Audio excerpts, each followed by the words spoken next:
இன்னொன்று இருக்கிறது, இது பேயின்னு சொல்றவங்கள கூட்டுவாங்க, அவங்க கிறுக்கா தான் இருப்பாங்க. அல்லது இன்னொன்று வந்து நடிக்கிறவங்களா இருப்பாங்க.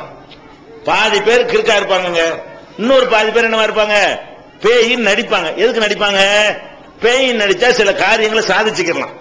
ஒரு வீட்டுல மாமியா கொடுமை பண்றாங்கன்னு வைங்க, ஒழுங்கா சோறு கொடுக்க மாட்டேங்கிறா, இப்ப பார்த்தாலும் அவளை சித்திரை பண்ணிக்கிட்டு இருக்கிறா, அந்த மாதிரி இருந்தா மருமகாரன் என்ன செய்யலாம், பேய் வேஷம் போட்டான்னு வைங்க, கொண்டா கோழிய 5 ரூபா கொண்டா 5 ரூபா அந்த மாதிரி இல்லையா.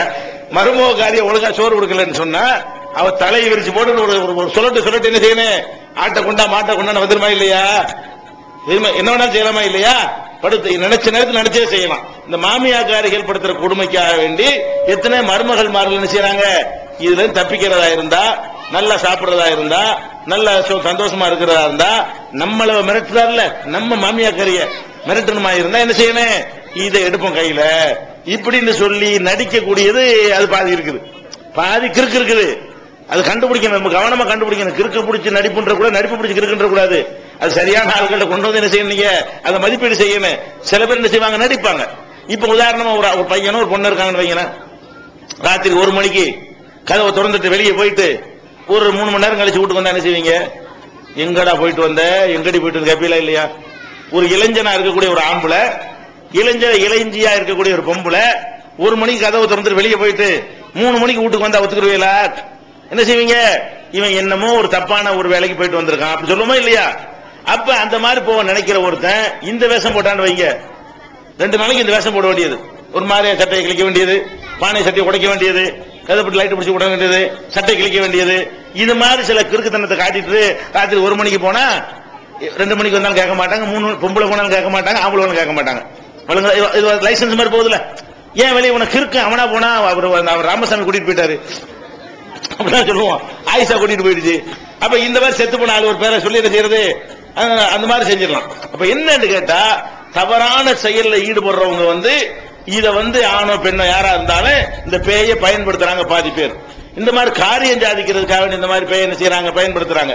சில ஏரியாக்கள்ல பேய்னு பரப்பி விட்டுருப்பாங்க, அங்கெல்லாம் பாத்தீங்கன்னா சமூக விரோத செயல் நடக்கும். கள்ளச்சாராயம் காய்ச்சறான்னு வைங்களேன், அந்த இடத்துல எல்லாம் வந்து போலீஸ்காரன் வரக்கூடாது, வராம இருப்பானா, அவன் எதுக்கு பேய்ந்து வரமாட்டான், பேய்ந்து வரமாட்டான்ல, என்ன பண்ணுவாங்கன்னா அந்த இடத்துல பேய் இருக்குன்னு பரப்பி விட்டுருவாங்க. சில சத்தம் வர்ற மாதிரி மரத்துல சங்கிலி கட்டி விட்டுருவாங்க, மரத்துல காத்துல ஆடுமா, மோகினி பிசாசு இருக்குன்னு சொல்லி பரப்பி விட்டா போதும், ஒரு பேய் அந்த பக்கம் போக மாட்டான். அப்ப இவங்க சாராயம் காய்ச்சறது மற்றவெல்லாம் தாராளமா நடக்கும். இந்த சட்டவிரோதமான காரியம் நடத்துறவங்கள அரசாங்கமே பயந்து ஒதுங்குறத, பேய்க்கு பயப்படுதுல, பேய்க்கு போலீஸ் பயப்படுமா இல்லையா, முஸ்லீம் தான் பயப்பட மாட்டான், அப்ப எல்லா பேரும் பயப்படுவான். பேய்னா பயப்படாத ஆள் யாரு, முஸ்லீம் ஒருத்தன் தான் அது பயப்பட மாட்டான், எங்கடா பேய் கொண்டாட பாப்போன்றுவான். வேற எவனா இருந்தாலும் இதை நம்புற காரணத்தினால இப்படியாக நடிக்கக்கூடியவர்கள் நிறைய என்ன செய்யறாங்க, பேய்ங்கிற ஒரு இதை பண்றாங்க. அது மாதிரி இந்த வீடு இருக்குது, இதை அடிமாட்டு விலைக்கு நான் வாங்கணும், 5 லட்சம் ரூபாய் சொல்றாங்க, நான் 1 லட்சம் ரூபாய்க்கு வாங்கன்னு நினைக்கிறேன், வாங்க முடியுமா முடியாதா, சிம்பிளா வாங்கிட்டு போயிடணும். என்ன செய்யணும், ராத்திரி 1 மணிக்கு போய் என்ன செய்யணும், கல்லை விட்டு எறியணும், மூடி ஒளிஞ்சுக்கணும் பக்கத்துல இருந்து. ஒரு 4 நாளைக்கு செய்யுங்க. அஜித் போய் கேட்டா என்ன செய்வாரு, பேய் இருக்குன்றாரு. பேய் உள்ள விட்டாங்கன்னா வாங்குவானா, பேய் வீட்டுல எவ்வளவு இருப்பானா, கதவை தட்டு ஒளிஞ்சிக்க வேண்டியது, பக்கத்து வீட்டுல இருக்க வேண்டியது, கதவை மடமுன்னு தட்டனு ஒளிஞ்சிக்க வேண்டியது, திறந்து பார்ப்பாங்க யாரும் இருக்க மாட்டாங்க. இப்படி ஒரு 5 நாளைக்கு நடந்தா என்ன செய்வீங்க, அப்படி அப்செட் ஆயிருவீங்களா.